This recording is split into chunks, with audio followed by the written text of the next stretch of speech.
حضرت سلیمان علیہ السلام کو یہ انگوٹھی جنات پر حکمرانی حاصل کرنے کے لیے عطا کی گئی تھی، اور میرا گمان یہ کہتا ہے کہ یہ تمام اہم ترین معجزات یعنی ہوا کے اندر آپ کی سواری کا اڑنا، پرندوں سے باتیں کرنا، بڑی بڑی تعمیرات کروانا، یہ سب کچھ انہی جنات کی مدد سے کیا گیا ہوگا۔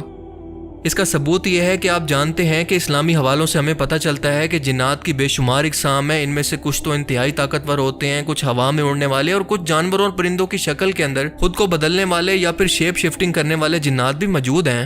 لہٰذا آپ کے ٹائم کے اندر ہر ایک نسل کے جنات کے ذمے الگ الگ اور مخصوص کام تھے ان کی قابلیت اور طاقت کے حساب سے۔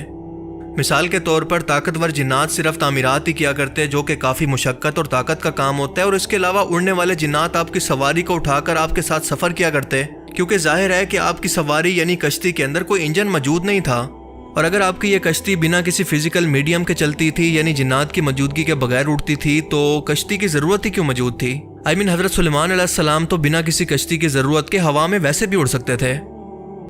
اس کے علاوہ سمندر میں تیرنے والے جنات غوطہ لگا کر ہیرے جواہرات لا کر آپ کو دیا کرتے، جبکہ کچھ جنات ایسے تھے جو کہ انتہائی طاقتور مگر شیطان تھے جو کہ ہر وقت زنجیروں کے اندر جکڑے رہتے تھے۔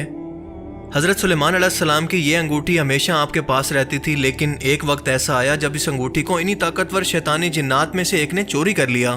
اسرائیلی روایات کے اندر اس جن کا نام سخر بیان ہوتا ہے۔ حضرت سلیمان علیہ السلام کی ویسے تو 100 سے زیادہ بیویاں تھیں، لیکن آپ سب سے زیادہ اعتماد اپنی ایک بیوی جراوہ پر کیا کرتے تھے، اور آپ کی عادت تھی کہ غسل کے وقت یہ انگوٹھی اتار کر انہی بیوی کے حوالے کر کے جایا کرتے۔ ایک بار اس شیطان سخر نے موقع جانا اور حضرت سلیمان علیہ السلام کی شکل کے اندر آ کر آپ کی بیوی سے یہ انگوٹھی مانگی۔ آپ کی بیوی نے اس جن کو حضرت سلیمان علیہ السلام سمجھ کر یہ انگوٹھی اس کے حوالے کر دی، اور یہ شیطان جا کر سیدھا آپ کے تخت یا پھر آپ کی شاہی کرسی پر بیٹھ گیا جہاں سے آپ پوری دنیا پر حکومت کیا کرتے تھے، اور اس نے آپ کی طرح پوری دنیا پر حکومت شروع کر دی۔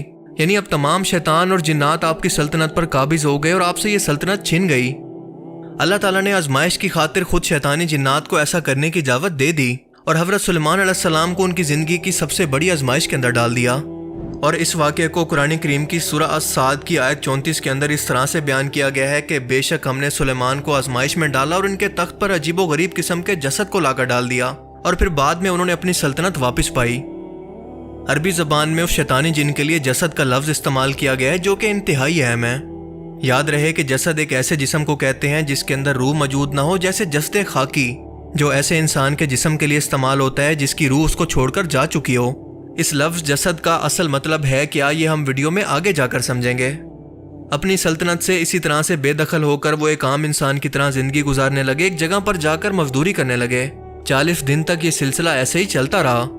اس شیطان کو ہر چیز پر کنٹرول تھا سوائے آپ کی بیویوں کے۔ 40ویں دن تک جب درباریوں نے یہ محسوس کیا کہ سلیمان علیہ السلام کا رویہ انتہائی بدلا ہے اور یہ بہت ہی اوٹ پٹانگ قسم کی یا پھر کم عقلوں والی حرکتیں کر رہے ہیں، تو انہیں یقین ہو گیا کہ آخر کچھ تو گڑبڑ ہے اور یہ سلیمان علیہ السلام تو ہو ہی نہیں سکتے۔ لہٰذا آپ کی بیویوں اور درباریوں نے وہیں بیٹھ کر 40ویں دن تورات کی تلاوت شروع کی تو یہ جن گھبرا کر وہاں سے بھاگ گیا، اور جاتے جاتے اس نے یہ انگوٹھی سمندر کے اندر کہیں کنارے پر ڈال دی جسے ایک مچھلی نے نگل لیا۔ کچھ ہی دن بعد جب حضرت سلیمان علیہ السلام اسی سمندر کے پاس عام انسانوں کی طرح مچھلی پکڑ رہے تھے، اللہ تعالیٰ کے حکم سے آپ نے اسی مچھلی کو پکڑا جس نے یہ انگوٹھی کھا لی تھی۔ آپ نے اس کا پیٹ چاک کیا تو یہ انگوٹھی آپ کو اس مچھلی کے پیٹ سے واپس مل گئی اور آپ کو یہ سلطنت بھی واپس لوٹا دی گئی۔ اب سورہ صاد کی اس آیت کو دوبارہ پڑھیں اور یہ تمام واقعہ ایک ٹائم لائن کے اندر سمجھنے کی کوشش کریں۔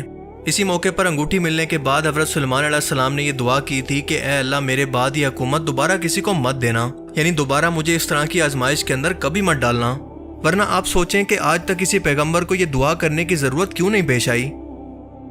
اس کے بعد کا واقعہ انتہائی حیران کن ہے، کیونکہ وہ جن جس کو جسد کہہ کر پکارا گیا ہے اور کوئی نہیں بلکہ دجال تھا۔ جی ہاں، وہی دجال جو کہ قرب قیامت سے پہلے ایک بار پھر واپس آ کر دنیا کے لوگوں کا مسیح بن کر حضرت سلیمان علیہ السلام کی طرح ایک بار پھر سے پوری دنیا پر حکومت قائم کرنے کی کوشش کرے گا، لیکن اللہ تعالیٰ اس کو ایک بار پھر سے ناکام کر کے حضرت عیسیٰ علیہ السلام کو یہ حکومت عطا کریں گے۔ میں جانتا ہوں کہ یہ بہت بڑا دعویٰ ہے اور اس کو سمجھنے کے لیے بہت سارے ثبوتوں کی بھی ضرورت ہے۔ اب یہ ثبوت کیا ہے اور سلیمان علیہ السلام نے اس جن کو زنجیروں کے اندر جکڑ کر ایک صندوق کے اندر بند کر کے سمندر کے اندر کیوں پھینکوا دیا؟ اس جن کو قتل کیوں نہیں کیا؟ اور وہ جن آج بھی زنجیروں کے اندر جکڑا ہوا کسی ویران سمندری جزیرے کے اندر موجود ہے اور اپنے نکلنے کا انتظار کر رہا ہے، جس کے ساتھ ایک صحابی حضرت تمیم داری نے سمندری سفر کے دوران باقاعدہ ملاقات بھی کی جہاں پر وہ زنجیروں کے اندر قید تھا، اور جب اللہ کے رسول صلی اللہ علیہ وآلہ وسلم کو یہ واقعہ بیان کیا گیا تو آپ نے تصدیق کی کہ ہاں تمیم داری تم نے دجال کو دیکھ لیا۔ یہ تمام انفارمیشن اور اس جن کے دجال ہونے کے متعلق تمام ثبوت ہم اس ویڈیو کے پارٹ 2 کے اندر جانیں گے. So stay tuned. I hope کہ اس ویڈیو سے آپ کو بہت کچھ نیا جاننے کو ملا ہوگا اور یہ ویڈیو آپ کو پسند آیا ہوگا.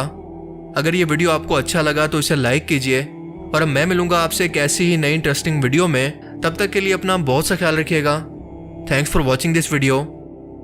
اللہ حافظ.